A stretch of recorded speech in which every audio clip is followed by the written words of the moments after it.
ओम श्री सरस्वत्यै नमः। नमस्कारः। एकविंशत्यधिक-300तमी कक्षा।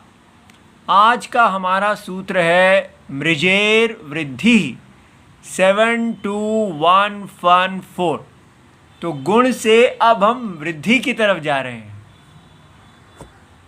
ये देखिए अष्टाध्यायी जी का 7वां अध्याय है, दूसरा पाद है और इसमें अंत में जहाँ ये 7वां अध्याय का दूसरा पाद अंत की तरफ जाता है वहाँ 72114 मृजेर वृद्धि ही ये सूत्र है। लेकिन इसको देखते ही 72114 सुनते ही आपको अंगस्य अधिकार मन में आना चाहिए। अंगस्य अधिकार 641 से आरंभ होता है और 7497 अर्थात 100 से 3 कम, जो पूरा का पूरा छठे अध्याय का चौथा अंतिम पाद और 7वें अध्याय के 4 पाद उसके अंदर है। तो अंगस्य की अनुवृत्ति यहाँ आएगी। तो मृजेः वृद्धि ही बन गया। मृजेः षष्ठी विभक्ति एकवचनम, वृद्धि प्रथमा विभक्ति एकवचनम, अंगस्य की अनुवृत्ति। और परिभाषा एक हम करेंगे जिससे समझ में आएगा कि यहाँ पर सार्वधातुक का अर्धधातुक योहो को भी अनुवृत्ति के रूप में रखा जा सकता है और इकाहा दोनों ये अपने आप यहाँ आ जाएंगे। तो हमारी जो वृत्ति बनेगी वो होगा कि मृजेः अंगस्य। मृज जो है जिसकी अंग संज्ञा हुई है, तो मृज अंग के, तो मृज के अंग के नहीं हम कहेंगे, मृज अंग के इका के स्थान में वृद्धि होती है सार्वधातुक अर्धधातुक योहो दो के प्रत्यय परे होने पर। ठीक है, देखिए कितना सरल है। अब वृत्ति देख लेते हैं काशिका की। मृजेः अंगस्य, तो मृज जिसकी अंग संज्ञा है उसके इकाहा स्थाने इक के स्थान में वृद्धि होती है। ठीक है, अच्छा जी। और साथ में जोड़ा जा सकता है सार्वधातु के अर्धधातु के प्रत्यय च परतः। कैसे, अभी देखते हैं। अब प्रश्न ये आया कि आपने यहाँ पर इकाहा क्यों लगाया। आपको याद आ जाना चाहिए, इको गुण वृद्धि 113। इस प्रकार बार बार हम इसका पुनरावृत्ति करते रहेंगे तो ये दिमाग में बैठ जाएगी। क्या वृत्ति थी इसकी? वृद्धि गुणौ स्वसंज्ञया शिष्यमाणौ। जहाँ पर किसी सूत्र में ऐसा लिखा हो वृद्धि हो, गुण हो, तो मृजेर वृद्धि में कहा गया है कि वृद्धि हो। तो ऐसी स्थिति में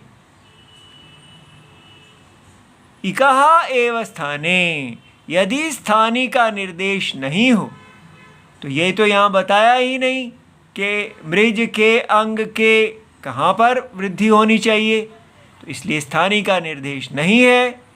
इसलिए इकाहा तब अपने आप ही ये सूत्र कहते हैं। आप ऐसा मान लीजिए, इका माने इक प्रत्याहार जो है ई उ ऋल एव स्थाने वेदितव्यौ। ठीक है, ये दोनों उसी के स्थान हो। इसी के बल पे हमने यहाँ इकाहा को जोड़ा है। और अंग क्या होता है? तो वो है यस्मात् प्रत्यय विधि तदादि प्रत्यय अंगम।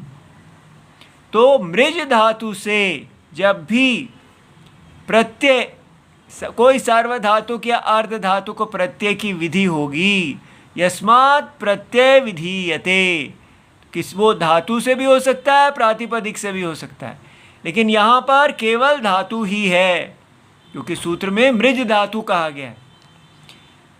वाह, तो तद आदि, तो तद माने वो धातु जिससे प्रत्यय कहा गया है, तो वो धातु आदि शब्द रूपम। प्रत्यय परतः अंग संज्ञम भवति।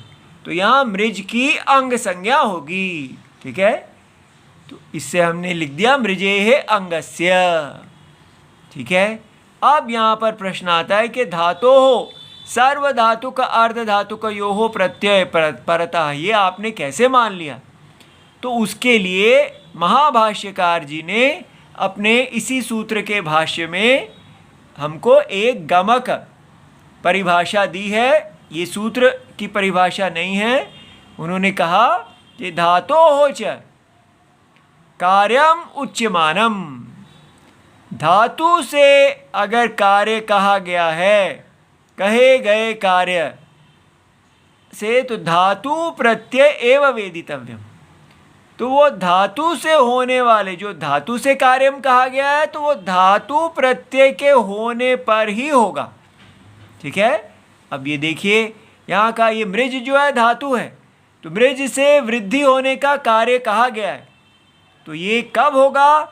जब इसके बाद में जो धातु से होने वाले प्रत्यय हैं वो होंगे। तो धातु से होने वाले प्रत्यय सार्वधातुक या अर्धधातुक संज्ञा वाले होते हैं, और जो सार्वधातुक अर्धधातुक नहीं होते हैं वो तो प्रातिपदिक या तद्धित से होते हैं। ठीक है, तो इसलिए सप्तमी अंत पदेन यत्र प्रत्ययस्य निमित्तत्वम अस्ति, तो प्रत्यय का निमित्त यहाँ पर मृजेर वृद्धि, अगर यहाँ पर प्रत्यय हो, प्रत्यय के होने पर यहाँ सप्तमी अंत का निमित्तत्वम है, तत्र ही अनियम प्रसंगे नियमकारिणी इयम परिभाषा। तो ये परिभाषा कहती है कि जहाँ पर सप्तमी अंत प्रत्यय का निमित्तत्व है, लेकिन वो सप्तमी अंत प्रत्यय नहीं कहा गया है, तब ऐसी स्थिति में ये जो परिभाषा है ये नियम बनाती है। तो आपको अपने आप ही समझ जाना चाहिए कि अगर मृजेर वृद्धि कहा है तो मृज धातु है, तो धातु से होने वाले प्रत्यय सार्वधातुक और अर्धधातुक ही होंगे। इसलिए आप उसके साथ अपने आप ही सार्वधातु के अर्धधातु के प्रत्यय च परतः लगा लीजिए। ये आपको समझ में आ गया। तो तत्र प्रातिपदिक शब्दम उच्चार्यमान विहिते, अगर वहाँ पर जो प्रातिपदिक शब्द जो कहे जाते हैं, सुप प्रत्यय तद्धित प्रत्यय च परतः धातोः विधीयमानं कार्यम न भवति। तो इसलिए जो प्रत्यय जो है वो प्रातिपदिक से होने वाले हैं वो धातु के विधीयमान कार्य में नहीं होते।